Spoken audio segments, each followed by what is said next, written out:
요한계시록 14장 1절에서 13절까지입니다. 요한계시록 14장 1절에서 13절, 생명의 상 11월 14일분 1절에서 13절 다같이 한음성으로 읽겠습니다. 시작. 또 내가 보니 보라 어린 양이 시온산에 섰고 그와 함께 14만 4천이 서 있는데 그들의 이마에는 어린 양의 이름과 그 아버지의 이름을 쓴 것이 있더라. 내가 하늘에서 나는 소리를 들으니 많은 물소리와도 같고 큰 우레소리와도 같은데 내가 들은 소리는 검은 고 타는 자들이 그 검은 고를 타는 것 같더라. 그들이 보좌 앞과 내 생물과 장로들 앞에서 새 노래를 부르니 땅에서 속량함을 받은 14만 4천 밖에는 능히 이 노래를 배울 자가 없더라. 이 사람들은 여자와 더불어 더럽히지 아니하고 순결한 자라. 어린 양이 어디로 인도하든지 따라가는 자며 사람 가운데서 속량함을 받아 익은 열매로 하나님과 어린 양에게 속한 자들이니 그 입에 거짓말이 없고 흠이 없는 자들이더라. 또 보니 다른 천사가 공중에 날아가는데 땅에 거주하는 자들 곧 모든 민족과 종족과 방언과 백성에게 전할 영원한 복음을 가졌더라. 그가 큰 음성으로 이르되 하나님을 두려워하며 그에게 영광을 돌리라. 이는 그의 심판의 시간이 이르렀음이니 하늘과 땅과 바다와 물들의 근원을 만드신 이를 경배하라 하더라. 또 다른 천사 곧 둘째가 그 뒤를 따라 말하되 무너졌도다 무너졌도다 큰 성 바벨론이여 모든 나라에게 그의 음행으로 말미암아 진노의 포도주를 먹이던 자로다 하더라. 또 다른 천사 곧 셋째가 그 뒤를 따라 큰 음성으로 이르되 만일 누구든지 짐승과 그의 우상에게 경배하고 이마에나 손에 표를 받으면 그도 하나님의 진노의 포도주를 마시리니 그 진노의 잔에 섞인 것이 없이 부은 포도주라. 거룩한 천사들 앞과 어린 양 앞에서 불과 유황으로 고난을 받으리니 그 고난의 연기가 세세토록 올라가리로다. 짐승과 그의 우상에게 경배하고 그의 이름표를 받는 자는 누구든지 밤낮 쉼을 얻지 못하리라 하더라. 성도들의 인내가 여기 있나니 그들은 하나님의 계명과 예수에 대한 믿음을 지키는 자니라. 또 내가 들으니 하늘에서 음성이 나서 이르되 기록하라. 지금 이후로 주 안에서 죽는 자들은 복이 있도다 하시매 성령이 이르시되 그러하다. 그들의 수고를 그치고 쉬리니 이는 그들의 행한 일이 따름이라 하시더라. 아멘.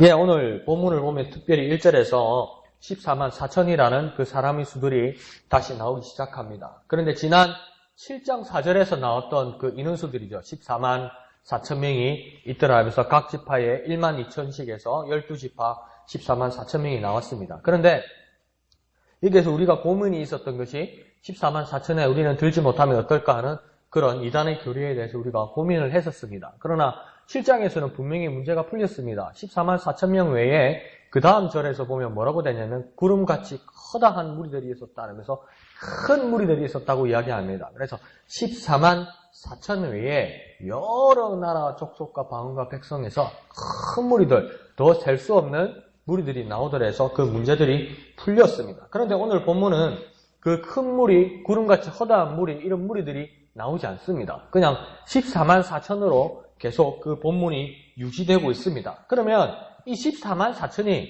누군지를 우리가 한번 더 생각해 보는 게 좋을 것 같습니다. 14만 4천이라는 것은 7장 4절로 보면 어떻게 이 14만 4천 명이 나오기 시작하냐면 각 지파에 1만 2천이 나옵니다. 각 지파에 1만 2천씩에서 12지파가 되어서 곱하기 12가 되어서 14만 4천이 됩니다. 그러면 이것을 어떤 사람들은 실질적인 14만 4천 명으로 보기도 합니다. 정확하게 수를 세워서 14만 4천이다.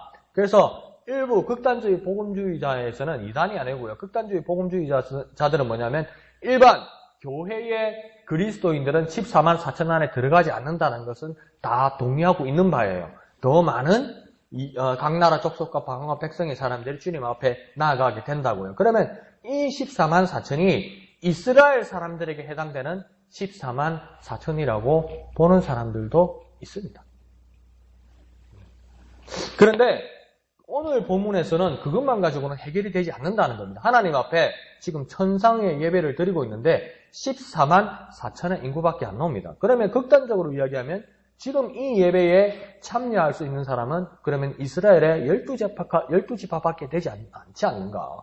그럼 이스라엘 사람이 되어야 하는가? 그런 문제가 생기게 됩니다. 그래서 다른 견해에서 보는 사람들은 이 14만 4천에 대해서 교회 전체의 성도들을 상징적으로 의미한다. 이것이 더욱 지배적이라는 겁니다.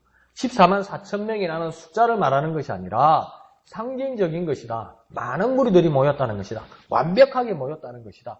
이스라엘의 12지파가 한 지파도 빠짐없이 한 지파도 빠지지 않은 것은 아니지만 12개라는 그 지파라는 상징적인 숫자가 완벽하게 모였다는 것처럼 각 나라의 족속과 방언과 백성과 여러 나라 사람들이 빠짐없이 모였다는 것을 상징적으로 이야기하는 것이다. 이 말씀을 또 요즘은 지배적으로 이해하고 있습니다.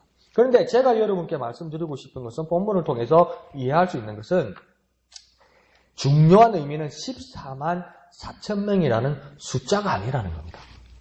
그리고 이 당시에 14만 4천 명이나 누구라는 이름을 정확하게 댈 수가 없었어요. 그 상황이요. 그건 나중에 말씀드리겠습니다만은 그 정확한 상황을 숨기기 위해서 상징들을 많이 썼기 때문에 14만 4천 명이라는 숫자가 중요한 것이 아니라 1절의 중간에 보면 이마에 어린 양의 이름과 아버지의 이름이 쓰여 있는 것이 더 중요한 겁니다. 14만 4천 명에게 가장 중요한 모습은 뭐냐면 그 숫자 안에 들은 것이 아니라 이마에 어린 양의 이름과 아버지의 이름이 쓰여 있는 것이 중요하다는 겁니다. 제일 중요한 건 그거죠. 그래서 어제 보았듯이 13장 16절에서 18절에 보면 다른 부류의 사람들이 나옵니다. 어떤 사람이 나옵니까? 짐승의 표를 받은 사람들이 대조되게 나오는 거죠. 표를 받는 두 부류의 사람이 있는데 어제 우리가 보았을 때는 짐승의 표를 받은 사람, 우상에게 절하는 짐승의 표를 받은 사람이 나와 있었고 오늘 본문에서는 어린 양의 이름과 아버지의 이름을 어디에 받은 사람입니까? 이마에 받은 사람이라는 겁니다. 그러니까 양쪽이 대조되어서 어제 짐승의 표를 받은 사람은 손이나 이마에 짐승의 표를 받았습니다. 우상의 표를 받았습니다. 그런데 오늘 본문에서는 14만 4천 명 하나님의 백성들이 아버지의 이름과 어린 양의 이름을 어디에 받았습니까? 이마에 받았습니다. 양쪽 다 이마나 손에 받았는데 받은 내용이 다르다는 겁니다. 그러니까 14만 4천 명의 가장 중요한 의미는 뭐냐면 숫자가 아니라 이마에 어린 양의 이름과 아버지의 이름이 있느냐 없느냐 그게 중요하다는 겁니다. 그러면 그게 없으면 다른 사람들은 우상의 이름과 그 표가 손이나 이마에 있다는 겁니다. 그럼 우리가 집중해야 될 건 뭡니까? 내게 어린 양의 이름과 아버지의 이름이 있느냐 없느냐는 겁니다. 그러니까 이마에 있는 거 한번 만져보십시오. 밤새 색이 있는가? 한번 한번 비벼보십시오. 있습니까? 없으면 큰일 난 겁니다, 지금. 흔적이 있고 끄끌끄끌 안 하고 투들투들 안 하면 이거 큰일 난 겁니다, 지금. 무슨 손이 없지야. 이거 어째야 됩니까, 이거? 근데 여기서 가장 중요한 건 뭐냐면 손이나 이마에 붙였다는 건 뭐냐면 누가 출입증 검사를 하는데 뭡니까?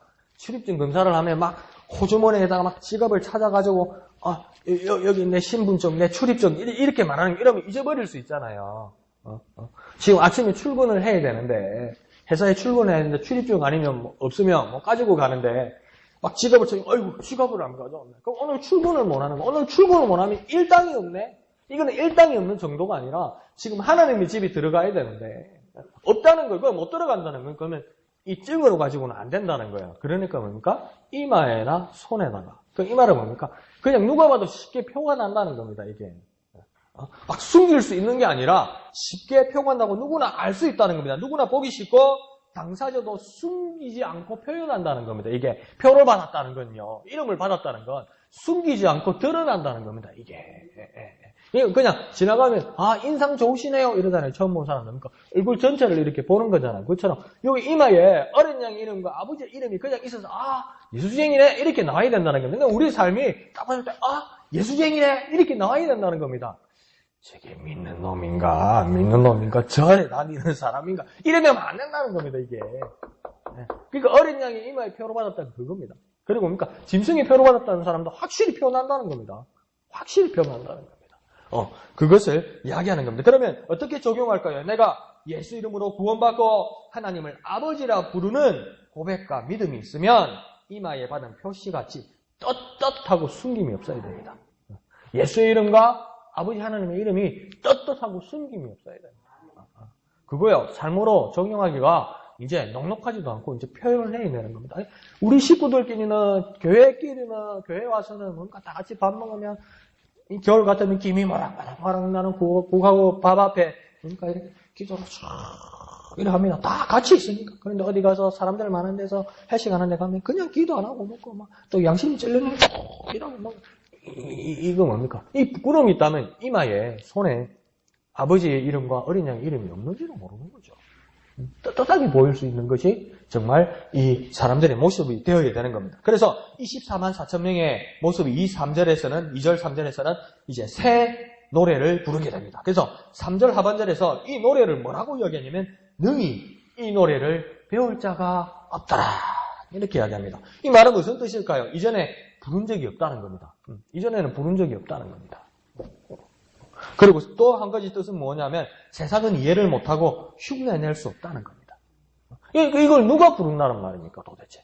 이전에 부른 적도 없고 세상은 이해를 못하고 흉내낼 수도 없는데 그러면 이것을 도대체 누가 부른다는 겁니까? 3절에 나와 있죠. 그들이 부른다. 그 그들은 누구입니까? 이 14만 4천 명인데 이 상징적인 숫자는 어린 양 아버지의 이름을 가진 모든 교회 성도라는 뜻입니다. 이게요. 모든 이란 뜻입니다. 23만 4천은 완전하고 완벽하다는 것이고 그 다음에 이것은 완전하고 완벽하다는 뜻은 다시 한번 환치해서 변화시켜서 비슷한 말로 바꾸면 모든 이란 뜻입니다. 모든 교회의 성도들이 이 하나님 앞에 이 찬양을 한다는 겁니다. 그래서 3절에 또 보면 뭐라고 되어 있습니까? 땅에 속량함을 받은 14만 4천 이렇게 됩니다. 땅에서 속량함을 받았다고 이야기합니다. 이 세상에 살면서 속량함을 받았다. 이 말은 뭡니까? 이 세상에서 우리 자신의 죄값을 어린 양을 통해서 대신 죄값을 치른 은혜 받은 구원받은 사람들 이 말입니다. 세상에 살면서 내 죄값 때문에 나는 내 죄값 때문에 죽어야 되는데 내가 죽어야 하는 순간에 어떤 자가 대신 나타나서 피를 흘리면서 죽으면서 내 죄를 대신해서 이 자가 죽음으로써 내가 대신 살게 되었고 이제 영원히 살게 되었고 그런 은혜를 받은 사람들 그 은혜를 받은 사람들이 누구를 찬양하는 겁니까? 나를 위하여 대신 죽은 그 일을 위해서 찬양하는 겁니다. 이게요. 그러니까 구원하심이 어린 양과 하나님께 있도다 이러잖아요. 구원하심이 보좌에 앉으신 어린 양과 하나님께 있도다 그럴 때 야, 나 구원받았다. 야, 나 영생 받았다. 야, 나 하늘 날아간다. 하나님 땡큐. 이런 찬양이 아니고요. 나는요, 정말 구원받을 수 없고요. 나는 하나님 나라의 자녀가 될 수도 없고요. 나는 죽어야 되고요. 나는 영원히 멸망해야 되는데, 이제 죽으러 내 형장에 내가 끌려가는데, 나는 내 죄 때문에 끌려가는데, 누가 잠깐 이러더니 뭡니까? 누가 와서 대신 확 죽더라는 거예요. 그러니까 나는 분명히 죽어야 되는데, 내 죄값을 주고 누가 대신 확 죽더란 말이에요. 내가 누구 때문에 사는 거예요? 대신 훅 죽은 이자 때문에 사는 거예요. 대신 훅 이 죽은 자에게 보통 사람이라도 뭐 해야 됩니까? 고마워야 되고 평생 잊지 못하죠.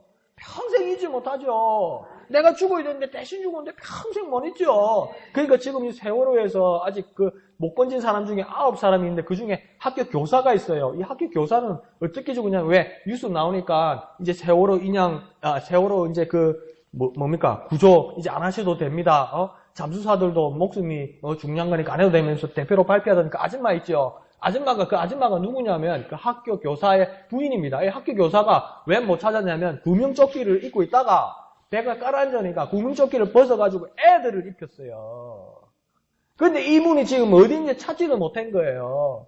그러면 이 선생님이 벗겨진 구명조끼를 입고 살아내는 평생 이 선생님 못 있죠. 평생 못 있죠. 그런데 하물며 우리가 죽어야 되는데, 죽으러 가는데 누가 대신 나서 내 앞에 찌를 쫙 흘리면서 죽었어요. 그러면 그분 잊을 수 있습니까? 없습니까? 평생 못 잊죠. 그래. 그러니까 그분을 찬양한다고요. 그분이 누굽니까? 어린 양이신 예수님이요. 그를 보내신 하나님이라는 겁니다. 그러니까 찬양의 근거가 분명히 있는 거예요. 찬양하면 산다. 찬양하면 좋아진다. 찬양하면 복 받는다. 왜 찬양하는 몰라? 그러면 안 된다는 거예요. 예수 믿는 사람은. 내가 복 못 받고, 내가 돈 못 벌고, 내가 건강이 없어도 죽을 내가 살았는데 죽을 나를 살리시고 대신 죽으시니까 그분은 분명히 찬양할 근거가 있다는 겁니다. 뭔지는 모르지만 찬양하면 좋단다. 뭔지 모르지만 찬양하면 건강하단다. 뭔지는 모르겠는데 예수 이라면 막 복 받는다. 에이, 예수 믿는 사람 이제 그러면 안 돼요. 분명히 그분이 나를 위해서 죽었다고요. 날 대신해서 죽었다. 그것을 지금 14만 4천 명이 찬양하는 것입니다. 내가 예수 이름으로 부르고 하나님을 찬양하고 영광을 돌릴 수 있는 것은 그가 내 대신 희생하신 은혜입니다. 그러니까 그것을 알고 예배하고 기도하고 찬양이 임하면 은혜가 더욱 깊어지겠죠. 그것도 좋습니다. 초신자 같은 경우에 아직 복음을 모르는 자에게 그냥 찬양하십시오. 좋습니다. 예, 찬양하면 복 받습니다. 교회에 오면 행복합니다. 기쁘면 그것도 좋아요. 예, 일단 해보고 그러면 하면 또 좋거든요. 하다 보면 또 복도 받거든요. 하다 보면 은혜 받거든요. 그러면 자기도 그러면 왜 이렇지? 왜 이렇게 기분이 좋지? 왜 이렇게 기쁨이 넘치지? 왜 이렇게 복 받지? 그냥 되네. 그러면 우리가 어떻게 해야 돼요? 그 은혜에 대해서 설명할 수 있어야 돼요. 그 은혜를 깨닫게 해줘야 된다는 겁니다. 그 때문에 그렇다. 그가 당신을 위해서 대신 희생하기 때문에 그렇다. 그것을 설명하기 위해서 내게 먼저 은혜가 임해야 됩니다. 내가 먼저 깨달아야 됩니다. 그런 깨달은 삶이 되시기를 부탁드립니다. 자, 4절 5절에서는 이 사람들 14만 4천 명 이마에 어린 양과 아버지의 이름을 쓰고 땅에서 속량함을 받은 사람들의 상태를 말합니다. 첫 번째 뭐라고 이야기합니까? 이들이 순결한 자라고 이야기합니다. 하나님을 모시면서 미신이나 신앙을 혼합하지 않은 자라고 이야기하는 겁니다. 순결하면 오직 하나라는 겁니다. 하나, 더럽히지 않고 하나님만을 섬기는 자라는 것입니다. 두 번째는 뭐라고 합니까? 어린 양이 어디로 인도하든지 따라가는 자라고 합니다. 반기르는 자 아니라고 합니다. 불순종하는 자 아니라고 이야기합니다. 양들은요, 우리가 양떼라고 이야기하고 주님 앞에 주님이 목자 되시고 우리가 양떼라고 할 때 따라가는 그걸 무슨 말이냐면 양은 어리석고요. 순수하길 넘어서 어리석어서요. 딴짓 할 줄을 몰라요. 끌면 그대로 가요. 목자가요. 벼랑으로 이끌어도 그냥 가요. 그걸 정도로 우리가 순수하고 순종하느냐, 주님을 순종하느냐.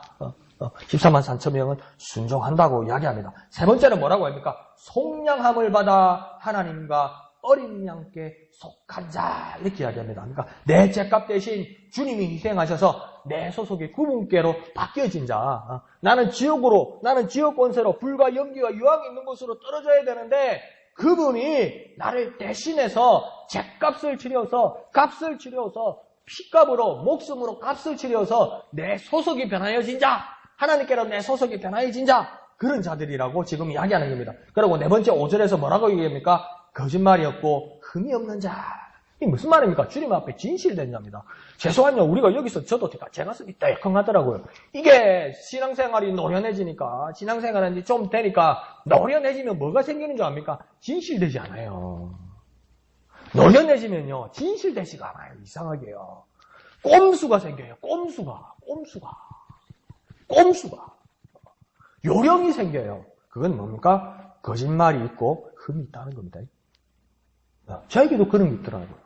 그래서 그것을 고쳐나가야 합니다. 그래서 이 네 가지 점검표를 만들어서 우리 자신을 대입해 봅시다. 그리고 고치고, 바꾸고, 변화되어 나가야 됩니다. 그래서 14만 4천이라는 것은 수학적인 숫자보다는 우리의 삶이 그러한 자격을 갖추었는가, 그게 중요한 거예요. 그러니까 첫 번째 뭡니까? 순결한 자. 두 번째 뭡니까? 어디든지 인도함을 받아 따라가는 자. 세 번째는 뭡니까? 어린 양에게 속한 자. 네 번째는 뭡니까? 거짓말 안 하고 흠이 없는 자. 주님 앞에 진실된가? 내 자신이 이렇게 점검이 되어야 합니다. 그런 삶이 되시기를 부탁드립니다. 자, 6절로는 천사가 영원한 복음을 가지고 옵니다. 그 세 가지를 지금 첫 번째 천사, 두 번째 천사, 세 번째 천사가 이야기합니다. 첫 번째는 7절에 나옵니다. 뭐라고 이야기합니까? 하나님을 두려워하며 그에게 영광을 돌리라 이렇게 이야기합니다. 그리고 또 7절 마지막에 보면 뭐라 합니까? 이를 경배하라 이렇게 이야기합니다. 그러니까 하나님을 경외하고 하나님께 영광 돌리고 하나님께 경배하는 자, 이 자가 뭡니까? 복음의 제일 강령이라는 겁니다. 그러니까 우리가 복음을 가졌다면 하나님을 경외하고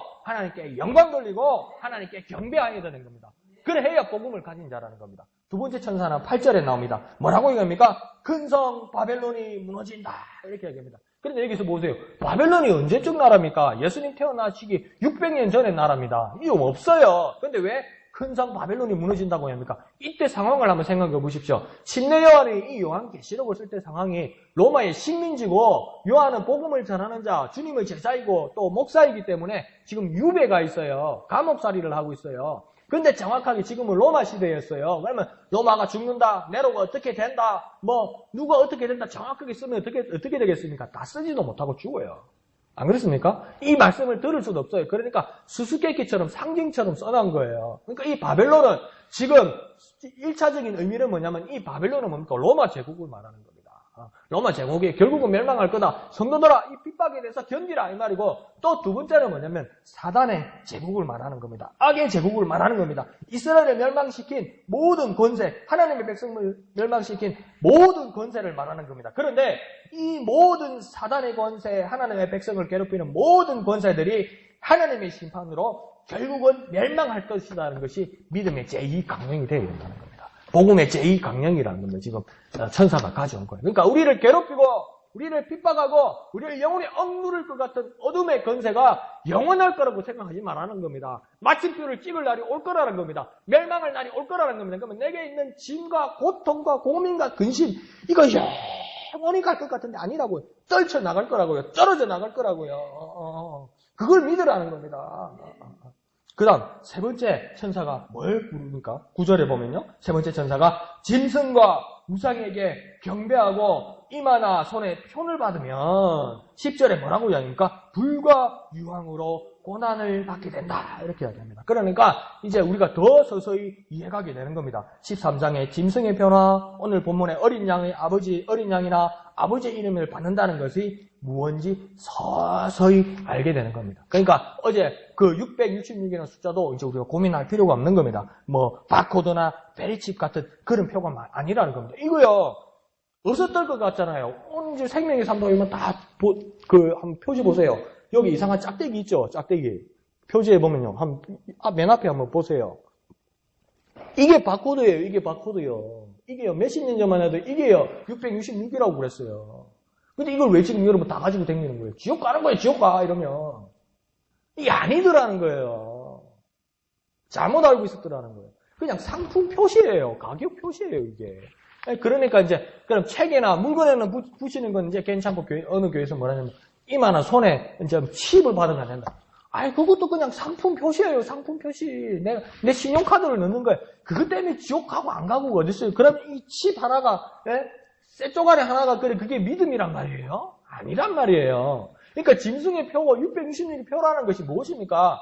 자기 믿음과 자기 삶이 공공연히 우상을 섬기고 하나님을 대적한다는 것을 표내는 자 말하는 거예요. 믿음을 가지지 않는 자, 복음을 받지 않는 자.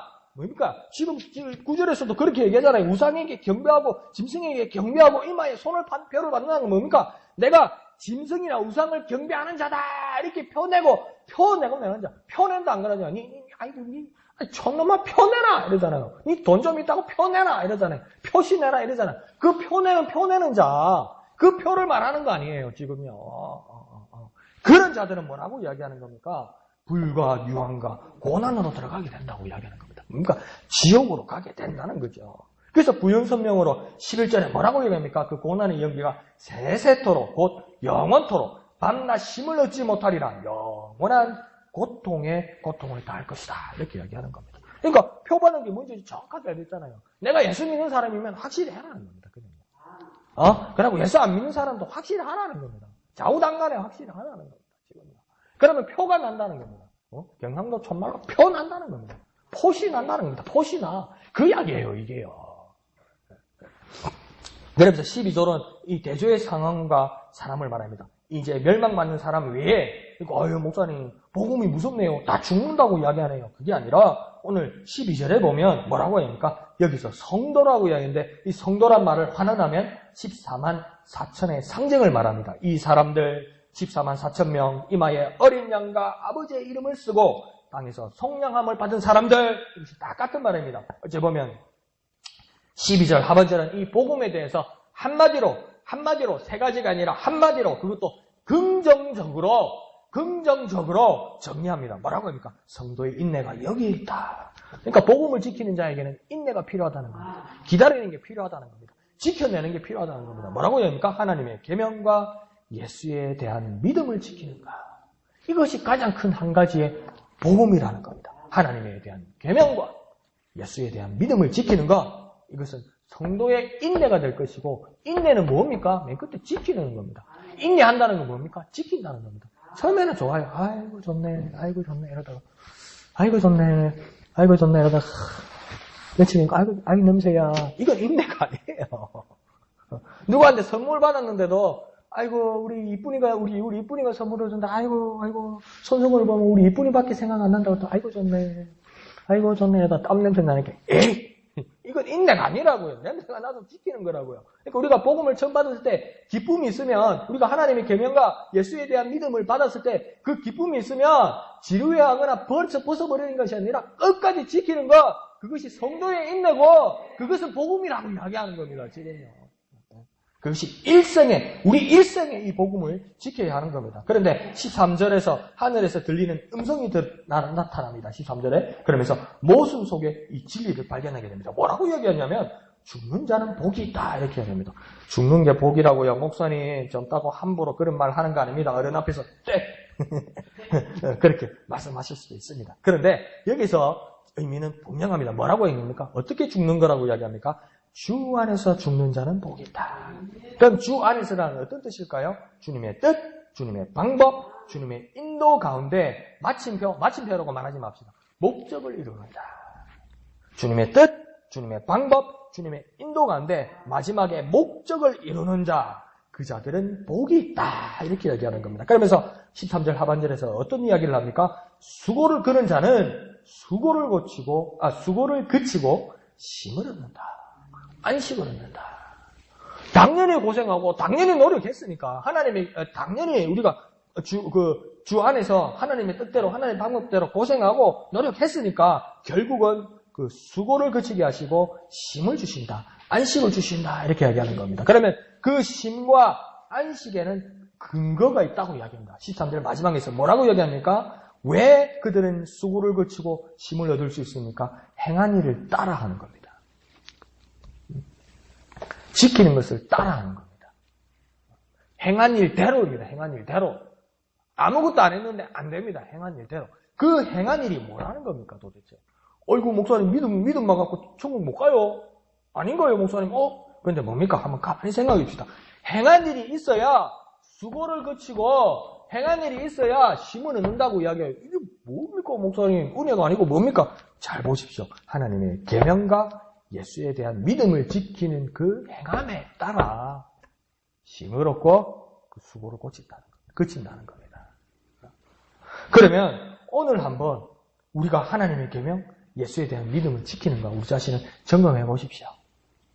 하나님에 대한 계명, 예수에 대한 믿음을 지키는 자에게 수고를 그치게 하시고 주님은 안식을 주십니다. 그것이 주님의 뜻 안에서 목적을 이루는 것입니다. 그러므로 오늘 다시 한번 우리의 삶을 점검해 봅시다.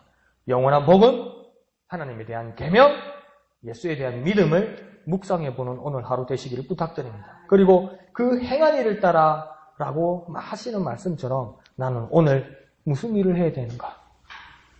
이 하나님의 계명, 예수에 대한 믿음을 어떻게 지켜야 하는가? 오늘 하루를 묵상하고 우리의 삶을 지켜나가고 그 말씀대로 순종하는 복음의 사람 되시기를 거룩하신 예수님의 이름으로 축원드립니다. 기도하겠습니다. 거룩하신 아버지 하나님, 은혜를 감사합니다. 어린 양과 그 아버지의 이름을 이마에 받은 자, 영원한 복음을 받고 수고를 거치고 쉼을 얻는다는 그 주님의 약속을 주님 놓치지 않게 하여 주옵소서. 주님 앞에 순결하게 하시고 순종하게 하시고 거짓말 없이 흠이 없이 주님을 따를 수 있는 우리가 되게 하여 주옵소서.